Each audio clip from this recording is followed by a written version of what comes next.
Presencia de Satán en el mundo moderno. Capítulo 10. Algunos luciferinos o abogados de Lucifer. Bullán y los Mabiabitas. En el presente capítulo, desearíamos dar algunos ejemplos recientes de luciferanismo. El primero será el del abate Bullán. Jean-Antoine Bullán nació el 18 de febrero de 1824 en Saint-Porcher, Charente-Maritime, y murió en Lyon el 4 de enero de 1893. Sabemos poca cosa de su carrera, aparte de que se hizo sacerdote en 1848. Frecuentó a escritores ocultistas, vivió en un medio que él mismo definió, en su confesión, como de mujeres locas y demoníacas, según el juicio que uno puede formarse. Una de estas mujeres es, además, epiléptica. Ahora bien, en esa misma confesión, reconoce que no tenía aptitudes para dirigir a las mujeres. Parece mucho más probable que fuese dirigido por ellas. Es, no obstante, inteligente, pero está trabajando por una curiosidad malsana, a la vez que por inclinaciones sensuales que llegan hasta la obsesión. Explica él mismo sus faltas en la forma siguiente. Mis pecados, escribe, tienen una triple fuente, origen y principio. En primer lugar, la debilidad y la fragilidad de mi naturaleza corrompida. Las ilusiones del demonio propias a engañarme y extraviar mi espíritu. Por fin, mi modo de entender las cosas, que me arrastra a varias cosas dignas de censura y reprensión.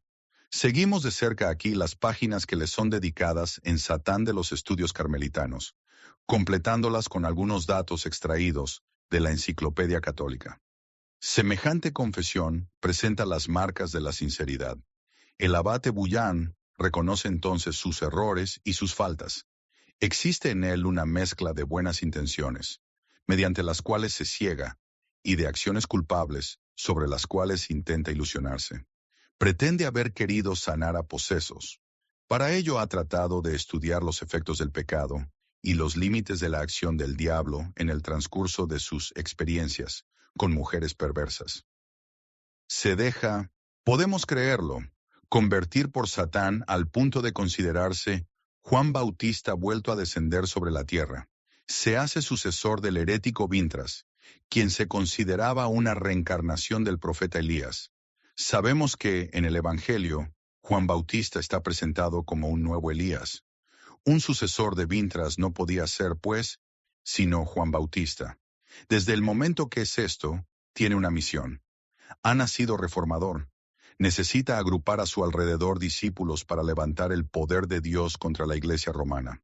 Según él, la Iglesia romana está librada a Satán. Los sacerdotes católicos son, de acuerdo con su expresión, los demonios del sacerdocio. La cuestión dinero le preocupa en grado sumo.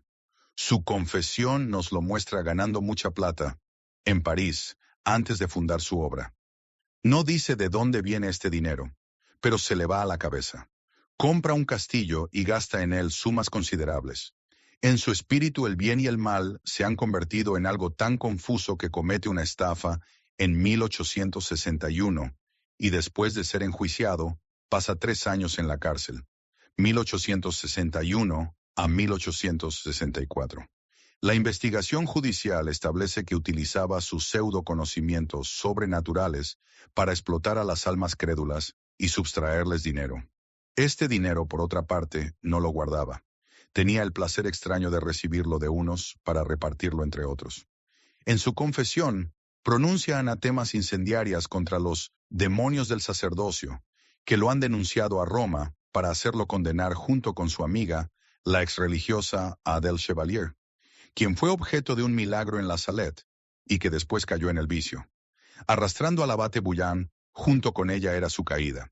Será llevado ante los tribunales eclesiásticos romanos y encarcelado en las prisiones del Santo Oficio, de donde lo liberará la invasión de los piamonteses en 1870. A todos los que lo persiguieron, el abate Bullán les prometía las penas del infierno, eternas o temporales, como asimismo la prisión en la Torre de Babel, o el castigo de pagarle todas sus deudas. Sus extravagancias son tales que los mismos discípulos de Vintras lo excluyen de su círculo.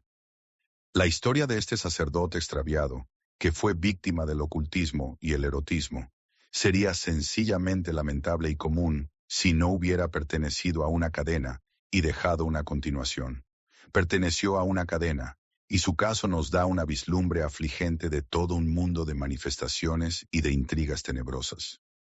Los luciferianos, Bullán y los mariavitas, ocultismo de Eliphas Levi, el ilusionismo de Vintras, esta reencarnación de Elías, la teosofía de Madame Blavatsky, las creaciones de Guaita, luego de César Peladán, bajo el título de Rosa Cruz, y quizá también, en un plano más amplio todavía, los ritos misteriosos de la francmasonería iniciática, condenando el ateísmo del Gran Oriente de Francia, no son más que una cantidad determinada de estas doctrinas esotéricas que se agitan en las profundidades de nuestras sociedades modernas. Y en todo esto no es indudablemente justo ver formas del satanismo actual. Pero el abate Bullán ha dejado también una descendencia, el cisma de los mariavitas. ¿Qué son los mariavitas? Los mariavitas son una secta pseudo-mística fundada en Polonia, en 1906, por un sacerdote excomulgado, Jan Kowalski, y por una visionaria, Francisca Kozłowska, 1862 a 1922. Ahora bien, los fundadores se vinculaban estrechamente con el abate Bullán. Habían pertenecido a sus obras, participado en su actuación, compartido su ilusionismo. Kowalski y su colega Progniewski eran ambos franciscanos. María Francisca Kozłowska era una religiosa franciscana.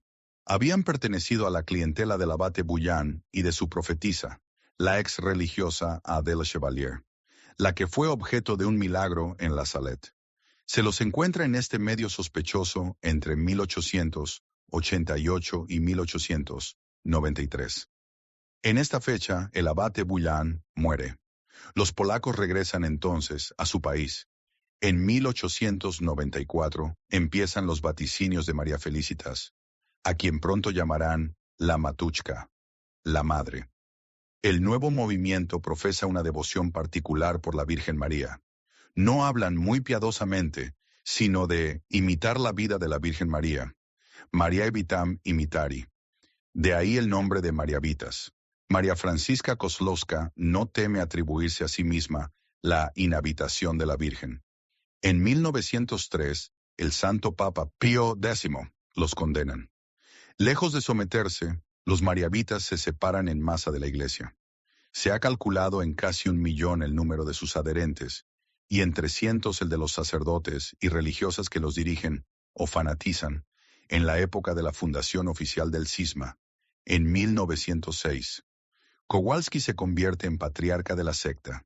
Obtiene, para él y algunos colegas, la consagración episcopal, válida, por parte del episcopado viejo católico y jansenista de Utrecht, en 1909.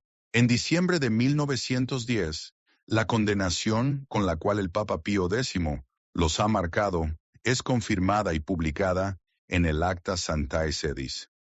Pero pronto estalla el escándalo.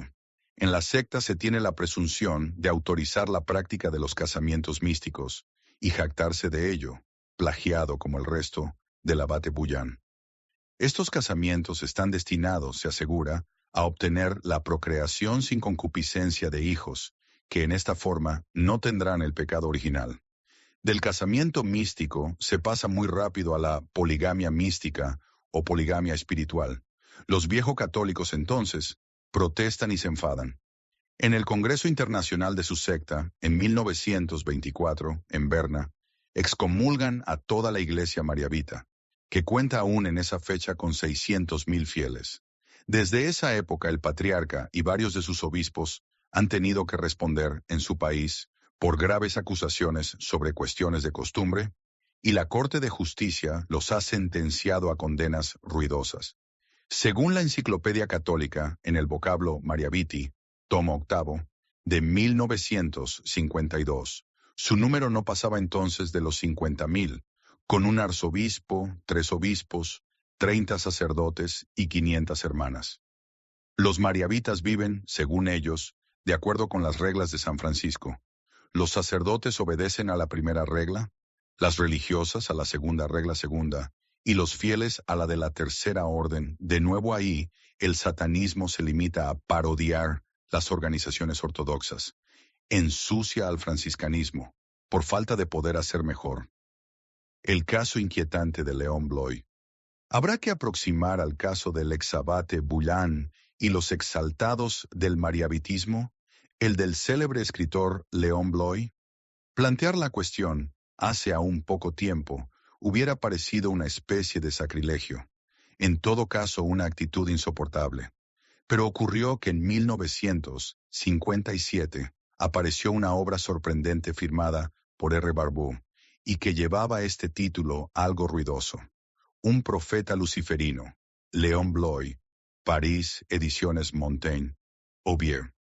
Justo es dejar la palabra a su autor para que nos diga sus intenciones y nos participe sus descubrimientos. Durante más de 3 años, dice, formó parte de un círculo Leon Bloy, dirigido en Montreal por el R.P. Guy Courteau, S.J., que veía en Bloy al hombre más capaz de sacar de la apatía a los burgueses y abrir a los intelectuales los senderos de la Iglesia. Sabemos, en efecto, que la influencia de Leon Bloy fue considerable al principio de este siglo, que hombres como Maritain y su mujer, Pierre von der Meer de Walcheren, Leopold Levaux, etc., proclamaron a toda voz que le debían su conversión al catolicismo. Tuvo por amigos, muy generosos, a Pierre Termier, René Martineau, Jacques Debout y otros más. Sus admiradores son hombres como Hubert Collet, que escribió en 1930 El alma de Leon Bloy, M. J. Lorry, El pensamiento religioso de Leon Bloy, 1951, Stanislas Foumet, Misión de Leon Bloy, 1935, Albert Began, Bloy, Místico del dolor, 1948, etc. Fin del capítulo 10.